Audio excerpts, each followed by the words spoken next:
કોઈ કહેતું હોય તમારા ઘરમાં લક્ષ્મી ટકતી નથી તો લક્ષ્મી ટકવાનો ઉપાય બતાવીશ દીકરા.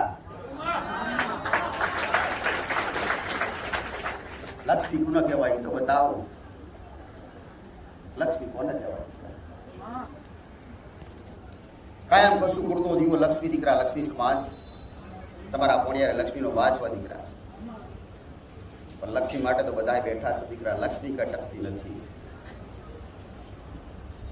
જેનું નામ લક્ષ્મી, લક્ષ્મી કોણ એ તો બતાવો. જેનું નામ લક્ષ્મી એ લક્ષ્મીનો ઓળખો છો ખરા? કોઈ એક ખાલી ધનતેરસના દિવસે ઓળખી લો ખાલી લક્ષ્મી. ગમે તે પૂજા કરી હોય તો પૈસા ગમે તેલા ઢગલા કરી દે. લક્ષ્મી પૂજન થાય દીકરા. વર્ષમાં એક જ દિવસ થાય. તમારે આખું વર્ષ ગમે ત્યારે ગમે તે જગ્યાએ ગમે ત્યારે ઢગલે ઢગલા રૂપિયા જોતા હોય, ખાલી એક જ વર્ષ. લક્ષ્મીની કદર થવી જોઈએ.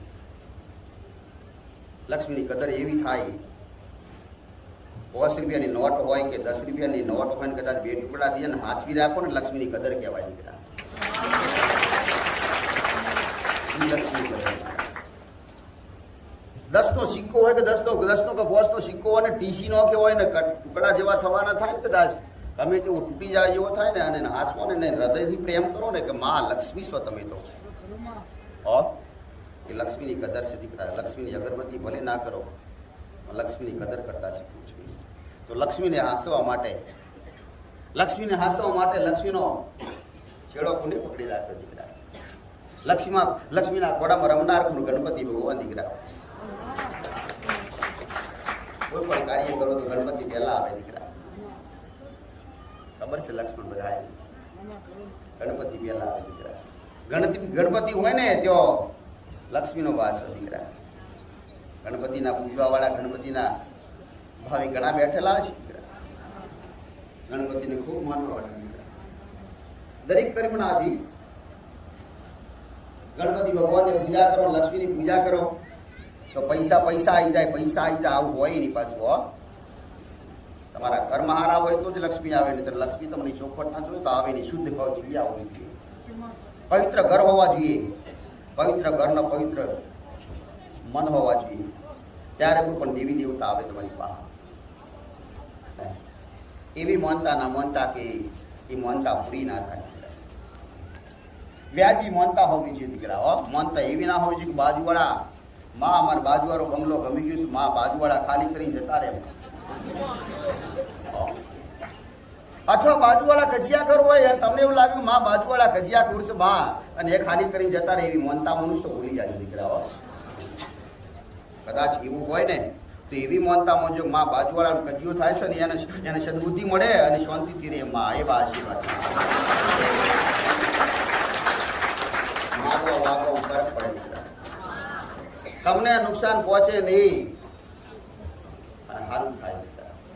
બાજુવાળાને નુકસાન ના પહોંચે, તમને નુકસાન ના પહોંચે, બેનું સારું થાય.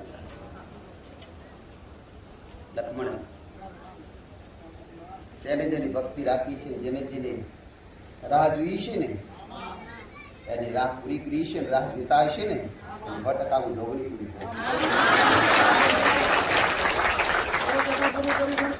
યાદ રાખશો દીકરા. મારો શબ્દ ક્યાંક ગમે તે દિવસે લાગે ને મારા આશીર્વાદ કદાચ આજ ના મળે તો કાલે મળે ને કાલ ના મળે તો 2 દાડા પછી મળે, નથી ગમે ત્યારે મળે ને મળે.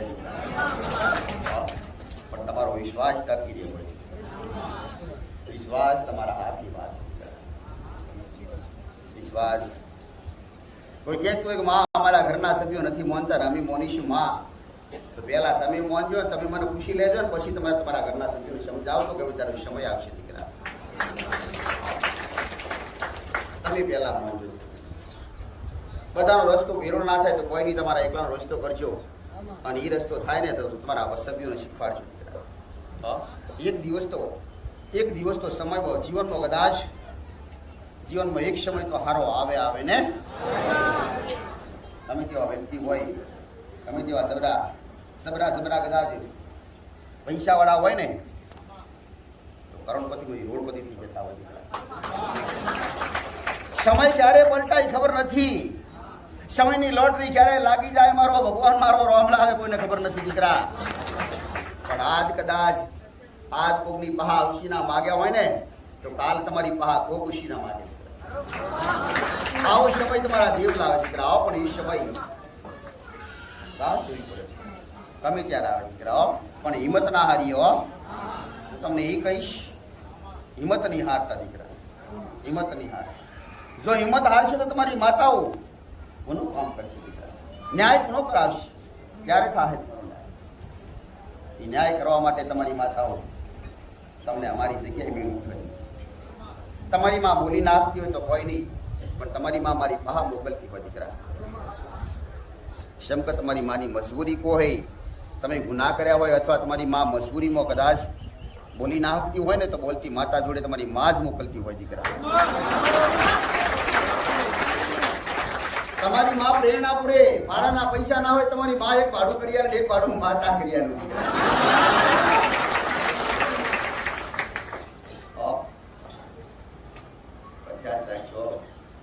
જેની જેની મનતા પૂરી થઈ ને, જેના જેના કામ થઈ ગયા ને, એ બંધ થઈ ગયા દીકરા.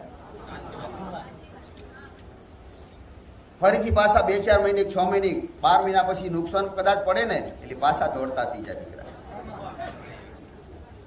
સારું થાય તો ભલે થાય, અને સારું થયા પછી કદાચ આવતા જતા રહ્યા હોય ને, સંબંધ રાખ્યા હોય ને, તો એ આશીર્વાદ આપણે મળે ને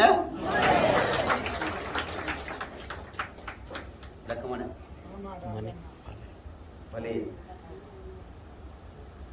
ઘણું શીખવાડીશું દીકરા બધાને. શીખવાડી તો આજ માતા આટલી જ દીકરા. અને જેટલું શીખી તો બેઠા છો એટલા જ તમે દીકરા. પણ કદાચ કોઈ પ્રશ્ન હોય ને તો પ્રશ્નનો જવાબ 100% આલીશ માતા.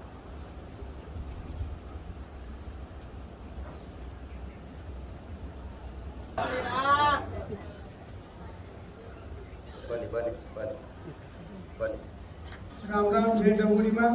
હવે આજે માડીના સાનિધ્યની અંદર પ્રસાદની અંદર આજે પનીરનું શાક અને પૂરી અને છાશ અને મીઠાઈમાં પેડા. રામ રામ. જય ડમુડીમાં.